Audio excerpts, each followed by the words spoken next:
No início de abril de 2011, a casa número 55, na Avenida Robert Schumann, acordou pela primeira vez em anos com as persianas fechadas. A casa estava localizada em um bairro residencial na cidade de Nantes, na França, e pertencia aos Dupont de Ligonnès, uma família de ascendência aristocrática cujas raízes remontavam a Versalhes. Naquela época, a quietude do prédio luxuoso chamava a atenção dos vizinhos. Os Dupontes de Ligonnès costumavam ter suas janelas e portas abertas, mesmo quando saíam de férias. A residência também foi o foco da agitação no quarteirão. Os adolescentes que moravam lá adoravam música e alguns tocavam instrumentos. Uma família perfeita, com status, estrutura, felicidade e condições financeiras. No entanto, na manhã do dia 11 de abril de 2011, a vizinha e costureira da família percebeu a casa completamente fechada e silenciosa, algo que era completamente incomum, visto que a família era grande e com a presença sempre percebida pela vizinhança. Os 5 membros da família francesa foram localizados sem vida, enterrados em um jardim. Até hoje, o caso permanece em aberto. O caso do Ponte de Ligonnès abalou a França, e o incidente envolve a nobreza e um grande mistério sem solução. Ficou curioso? Então continue aqui, na Hora do Medo. Eu sou o Sidney Góes. Se inscreva no canal, deixe seu like e vem comigo que no caminho eu te explico.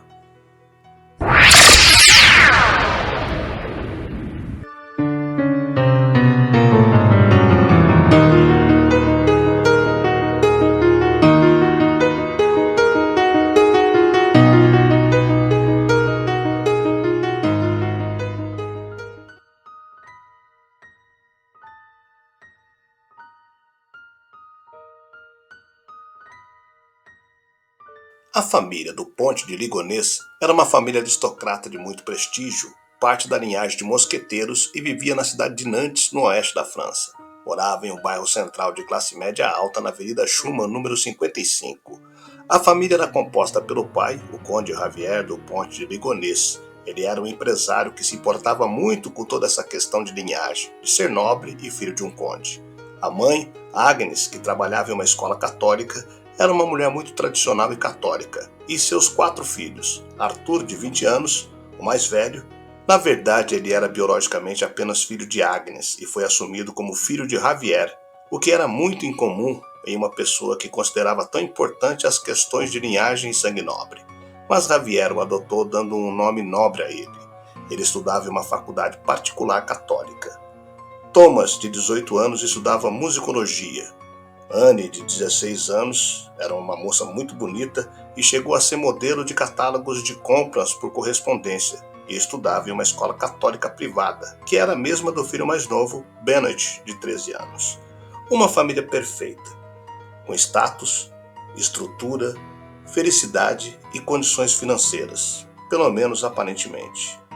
No dia 11 de abril de 2011, a vizinha e costureira da família percebeu a casa completamente fechada e silenciosa, algo que era completamente incomum, visto que a família era grande e com a presença sempre percebida pela vizinhança. Os 5 membros da família foram localizados sem vida, enterrados no jardim, e até hoje o caso permanece em aberto. Na ocasião, foram revelados os corpos de Agnes Dupont e seus 4 filhos. Segundo a perícia, as mortes ocorreram no início de abril daquele ano e os cadáveres foram encontrados no dia 21. O principal suspeito pelo crime é o pai da família, Javier Dupont de Ligonnès, que está desaparecido desde então e é considerado um dos homens mais procurados do país. Javier, que na época do crime tinha 50 anos, nasceu na cidade de Versalhes e foi justamente lá que ele conheceu e se apaixonou por Agnes. O casal teve 4 filhos. Posteriormente, a família se mudou para Nantes, uma cidade em ascensão, situada à beira do rio Loire e que nos últimos anos se tornou um importante centro econômico do país. Assim como os do Ponte de Ligonnès, diversas famílias se mudaram de Paris para lá, muito em virtude do estilo de vida charmoso e rural encontrado na região.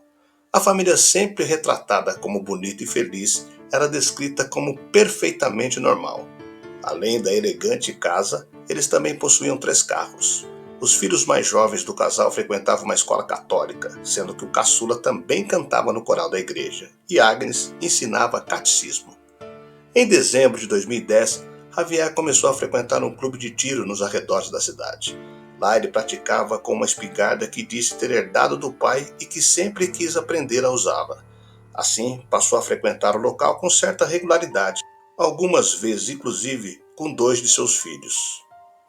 Contestado sobre o comportamento do sujeito, o dono do clube disse que nunca notou nada de estranho, muito pelo contrário. Em uma ocasião, quando foi convidado para almoçar com a família, relatou ter visto o casal sempre rindo e ficado de mãos dadas em diversas ocasiões. Já no início de abril, o pai da família começou a visitar o local com uma frequência ainda maior, 4 dias por semana.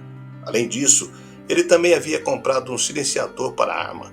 Naquele mesmo tempo, Javier comprou outros materiais que mais tarde viriam a ser muito suspeitos: sacos, detergente, uma pá e até mesmo um carrinho de mão de 2 rodas. No dia 3 de abril, um domingo, ele levou a família para um jantar em Nantes. Tudo parecia normal mais uma vez.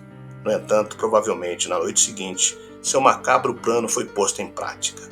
Com uma espingarda 22 acoplada em um silenciador, os membros da família do Ponte de Ligonnès foram mortos um a um, possivelmente enquanto dormiam.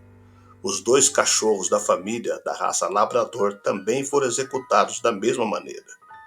Posteriormente, os corpos foram enterrados embaixo da varanda e Javier desapareceu. Ao que tudo indica, ele planejava uma fuga, tendo avisado a escola dos filhos que a família migraria para outra região.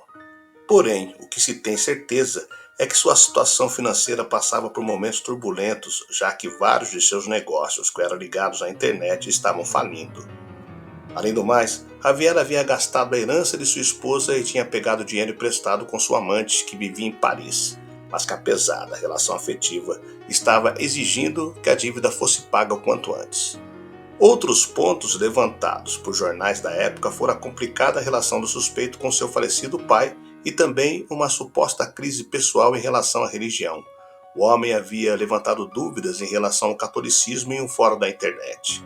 Javier foi visto no sul da França dia após os crimes, mas permanece desaparecido desde então. O caso foi retratado em uma série da Netflix chamada Mistérios Não Resolvidos. Amigos do empresário afirmam que o homem poderia ter viajado para a América do Sul. Um dos parentes menciona a Argentina como um dos destinos onde ele poderia estar. A verdade é que Javier do Ponte de Ligonnès se tornou uma das pessoas mais procuradas do país. O motivo da morte de sua esposa e filhos segue um mistério até hoje.